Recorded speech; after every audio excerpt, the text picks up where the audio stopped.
მშობელი ეწევა მარიხუანას. ითი შეიძლება დავეხმარო, რომ აღარ მოწიოს. და მოუდრიკე მუხლი უფალს.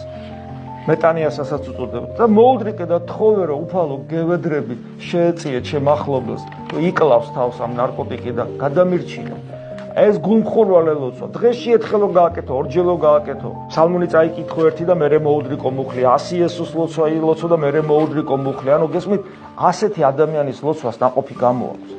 იმიტომ რომ ეს ადამიანი ღმერთთან კავშირშია, ხოლო თუ შენ ღმერთთან კავშირს არ ცდილობ, შელოცვას რაფასია კარგად ამრია.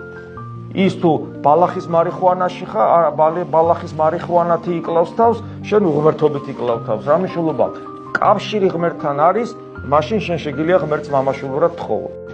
ლოცვა არის ღმერთთან კომუნიკაცია და არა მოწევის საწინააღმდეგოდ. უბრალოდ ადამიანი რომელიც სწავლობს ღმერთთან კომუნიკაციას, კავშირს, ერთგულებას, გესმით, უანგარო ერთგულებას, შვილებრივ დამოკიდებულებას, ცდილობს, რასაც ლოცულობს, ისე იცხოვროს.